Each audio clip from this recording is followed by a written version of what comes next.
Hey guys, AT here. I don't normally appear on camera very often. This Worms video we've been working on is a little bit different from our other stuff, so I thought it would call for a special kind of intro. In July 2014, me and Tony had a conversation on Skype about Worms 3D. He didn't care for the game very much, but I wasn't familiar with the game because I hadn't played it in a few years. We talked for a little bit, I recorded it, and then a few months later, he donated a copy for me and Sam to review. We had our first impressions on it, and then we gradually developed a review over time. A lot of people worked on it, and a lot of work was put into it, so I sincerely hope you guys enjoy it. And let's not forget, happy 2 years to the Software Agents channel. It's mineral water.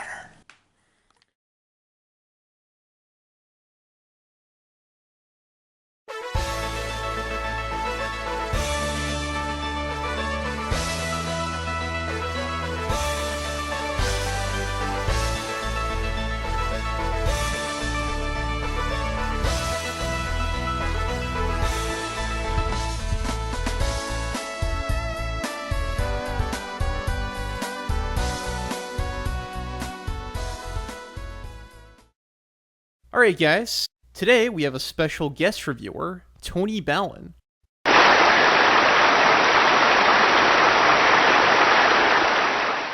How you doing? Tony has done a lot of work with us. He's been an occasional announcer and has assisted with sound and video editing for various videos.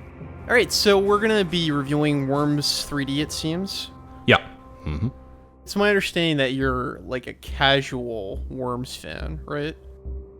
Not really intimately familiar with the entire franchise, but I've had a lot of fun with Worms Armageddon and Worms Reloaded. And at the time, I'd only played Worms Armageddon because that was all that was around and all that I had access to, rather. And then I heard about Worms 3D and I thought, well, what could go wrong? It's Worms in 3D. You'll regret that.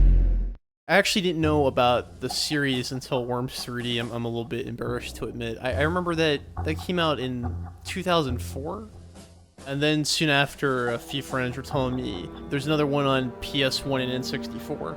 Yeah, there were multiple ports. I only have experience with the N64 and Steam versions of Worms Armageddon, but I've heard that there are various differences, as one would expect, between the different ports. I know that there's a PlayStation 1 and a Sega Dreamcast version, which I think are more similar to each other than to the N64 version, which features different music. Yeah, and aside from that, the N64 one is rare. It's like $100 on eBay. Yeah, the PlayStation and Dreamcast versions are a fraction of that on average.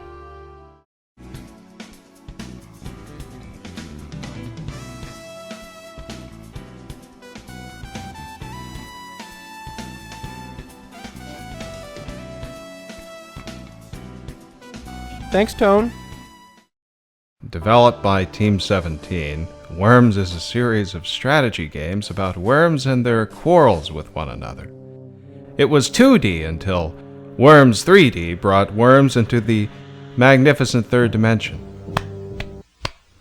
It's called Worms 3D, but they look like feet.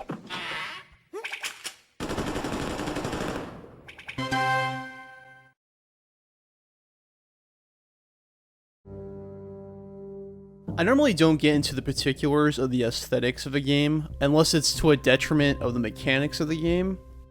I really don't like the way this game looks. The font is hideous. And the worms, there's nothing to really make them visually distinct. Yeah, I know there's a red team and a blue team, but something like a hat or a uniform? The really big issues for me are the awful jump physics in that water. When you jump, there's like a delay, and the movement is just plain bizarre. You never feel like you're in control of your worm's ascension. As for the water, there's water everywhere, and water kills worms dead. Because of the awkward jumps, you fall in the water and then you die. Being a superhero is a tough day job. Compared to the typical 2D Worms game, your view is actually pretty restricted, which is kind of ironic considering that we gained a whole new dimension. The way I see it, the functionality of a camera in a game can more or less make or break said game. I mean, after all, it's your window into the world of the game.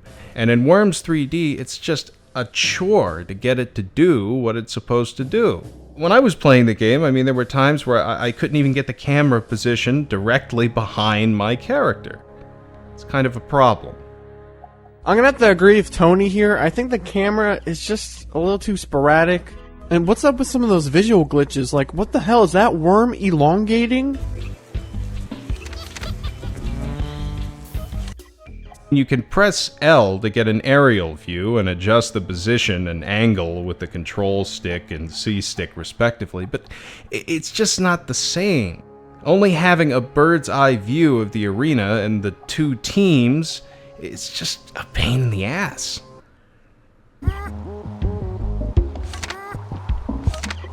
Now, if the entire game were first-person view, it would be completely unplayable as opposed to just mostly unplayable.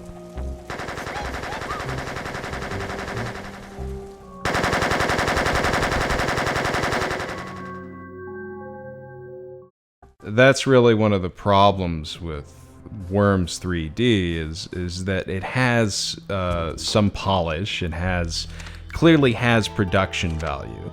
It's not some kind of Frankenstein monster. Everything works more or less okay. It's just that one of the crucial components of the game, being able to see what the hell is going on, is crippled beyond belief. It's kind of a dirt game, you know? It's mediocre.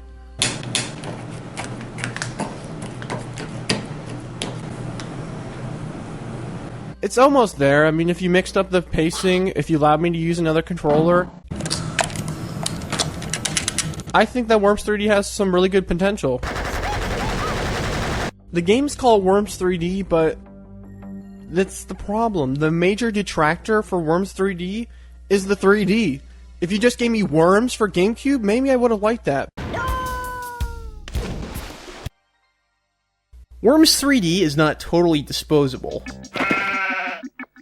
Is there no end to your evil?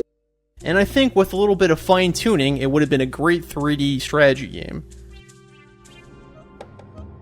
In conclusion, all I can say is go for another Worms game, because there are others out there that are more worth your time than this one. This is really just a novelty at best. My job here is done. Shazam!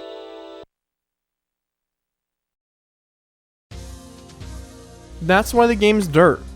That's why the game's dirt cheap as well.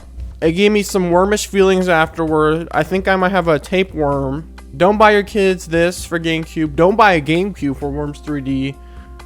You'd be better off buying real worms and playing with a cube. I would not recommend Worms 3D. Nor would I recommend getting those worms. That was a bad idea.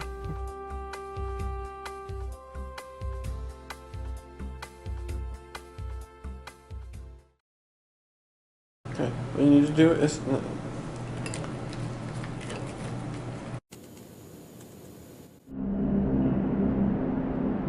Oh god, I'm feeling lightheaded.